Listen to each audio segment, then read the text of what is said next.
Greetings, people of the internet. I'm a creepy, weird stoner man who needs money that could have been spent on electricity to spend on drugs. Hence the candle. Today we're going to talk about a movie. A movie about cute little fluffy bunny rabbits and things with dark and depressing messages. Disney are very good at approaching subjects kids need to know about, but need to be handled carefully or it might traumatise them. For example, if people are prettier than you, you should probably have them killed. If you have the right size feet, men in high places will have sex with you and give you money. If you don't talk at all and keep silent, men will have sex with you. Saving the environment will mean women will have sex with you. If you have long hair and are trapped in a tower, men will want to have sex with you. And if you climb down a rabbit hole, a mad person in a hat will try and eat your butt. But out of all of these really appropriate kids movies, there's one that people find kids have a hard time dealing with the messages of. It's the one that says your friends probably won't be your friends for very much longer. The Fox and the Hound was about a fox and a hound who were friends as children, but as they grow up they find themselves forced into becoming natural sworn enemies based on the fact that he's a fox and he's a hound. Ever since its release in 1981, it systematically made every kid that's seen it be really paranoid that their friends are going to try and murder them when they grow up. So they got to them first. They stabbed their faces in. They tore their eyes out. The blood and the screaming, it was everywhere. For hours and hours locked up in that cage afterwards. Why did you kill him, Stuart? Why? Or maybe they didn't. Maybe they realised it was just a movie. Stop looking at me like that! Was it a good idea to introduce such a heavy idea to kids at such a young age? Well, let's find out in The Fox and the Hound. So like all kids' films bent on depression and madness, we start out with grey swirling mists and no music. But just to not make you think of the crushing bleakness of life, the font is all pretty and baby blue. It goes on for a while, and there are no animals yet. Why? Wow, 1 minute in. I think that set a new record.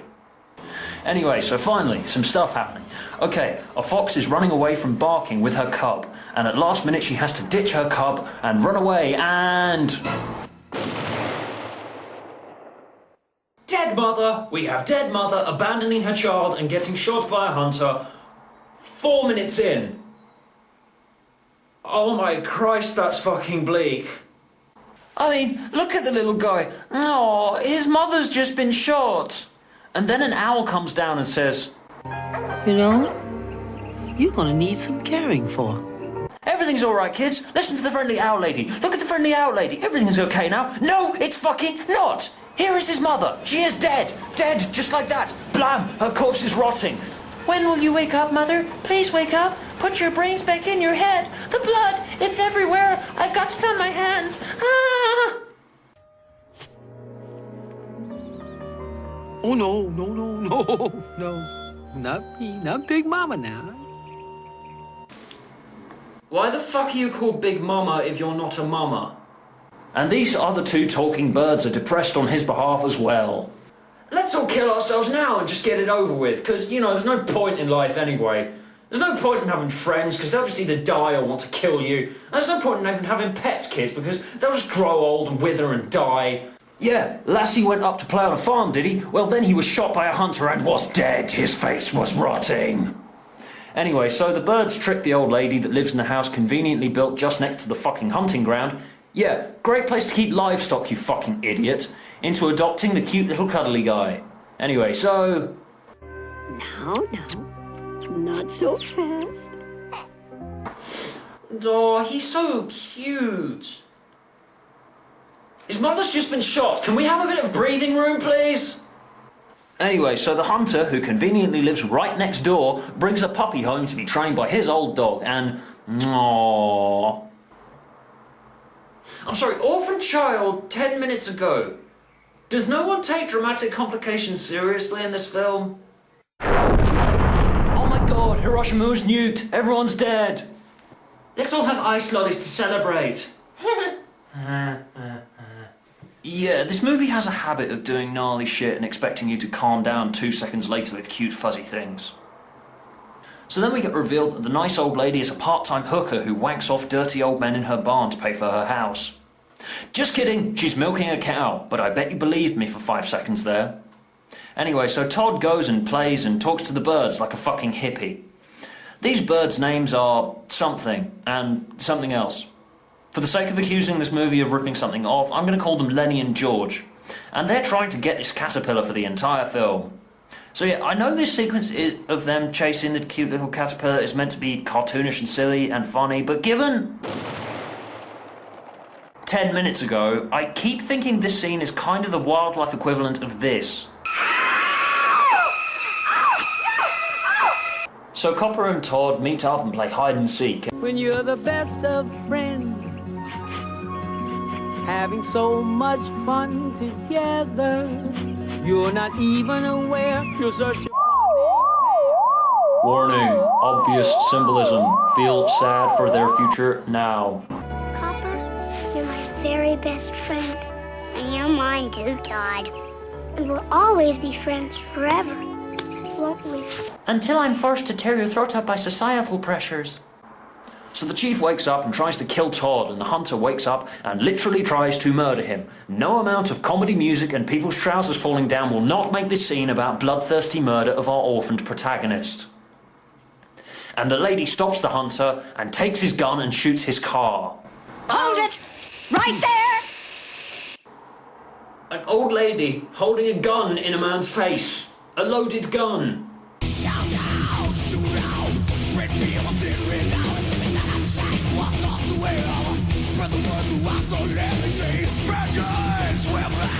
And she defends Todd. Fox was after my chickens.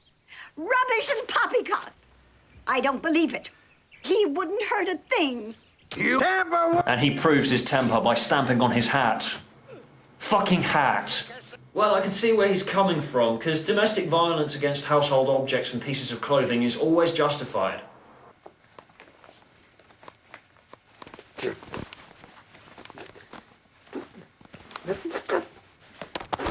Fuck you, shoes. And the Chief and Copper and Amos go south for the winter for some reason, and Todd is all alone.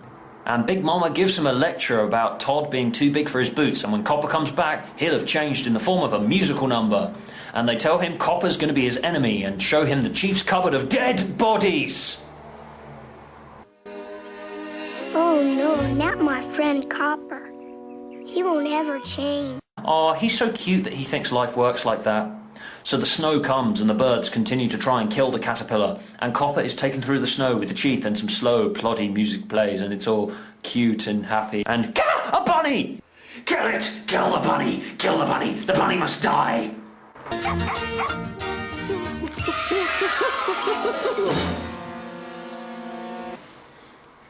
Oh, look at his little tail wagging. Decide on your fucking tone for 5 seconds, movie.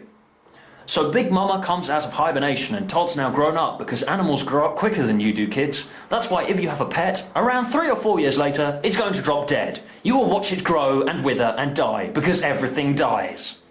And Copper and the Chief are brought back, and now Copper and the Hunter are good friends and have loads of skin in the back of his truck.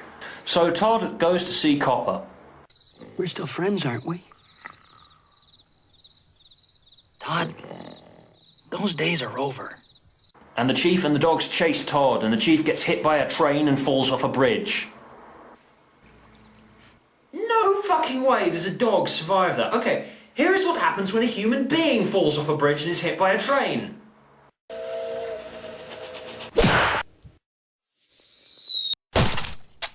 I don't give a fuck what kids expect. Kill the dog, you pussies. And Copper vows vengeance. And the old lady finds Todd, but Amos demands the fox die for injuring his dog. It was gonna die someday. Get over it, you fucking crybaby. Everything withers and dies. So the old lady has to let him out into the wild, and it's so fucking sad. So Amos shows him a trap that will kill the fox. This is how I fucking swear that Andy was planning on killing me when I saw this movie when I was a kid. I got to him though. Oh god, the blood and the screaming. I could never go back to the swing set after that. Or maybe that wasn't that. Or maybe that never happened. No, maybe that was just a joke that I was making up. So movie.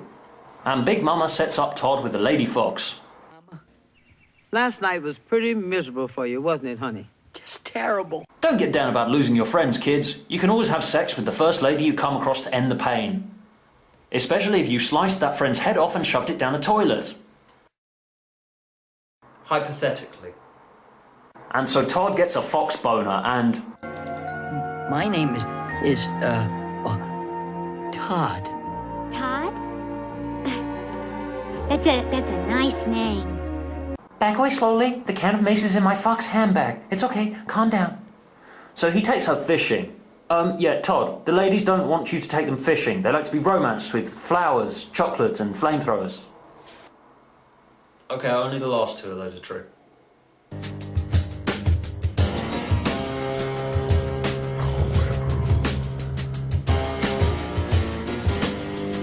Anyway, so the next 10 minutes are basically a tutorial on dating and how to talk to ladies. Your reaction. You're gonna get a whole lot of satisfaction. As in cum spurting out of your penis. And this bit ends with her counting birds. 7.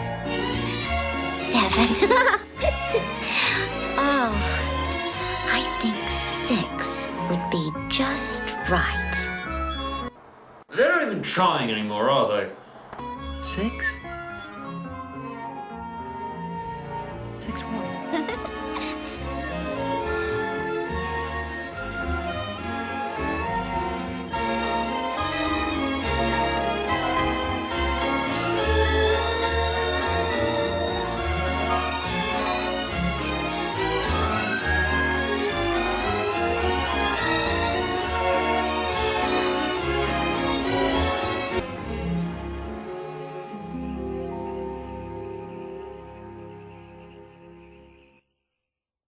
The morning after, Amos and Copper hunt Todd and place traps for him.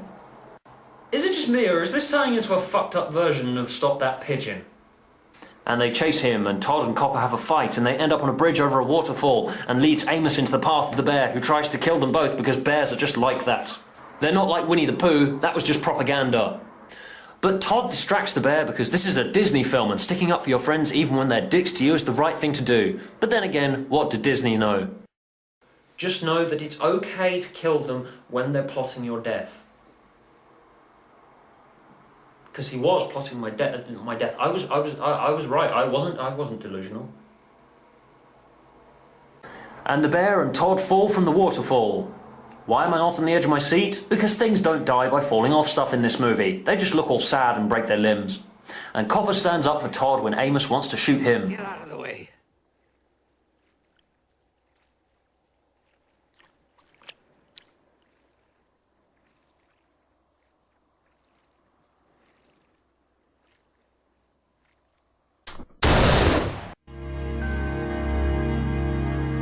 Okay, yeah, that didn't happen. It's a Disney film. You know what happens. Everyone is all overcome with human emotions and crap. So yeah, it's the end of the film and the caterpillar turns into a pretty butterfly and the birds let him go. And apparently the old lady and Amos are friends now. She threatened to kill him earlier. Friends now. That's how the world works. And Copper goes to sleep while going mad, hearing voices and having flashbacks to when he and Todd were friends as kids. And he's horrified that he tried to kill his best friend, so he slits his wrists. The end. By Christ, this movie was depressing. I know that Disney have a track record of handling controversial issues and presenting them to kids in a soothing, non-threatening way, but this movie literally says, oh, who cares if having a pet's fun? It's just going to grow up and get shot by someone or die or something, and don't bother having friends, they'll just grow up and turn on you. You might as well kill yourself now. Here's the knife, get it over with. So yeah, that was a movie that showed me how bleak and horrible life is. I'm going to do something a bit happier to cheer myself up by smashing myself in the testicles with this mallet. This was out of context. See you next time.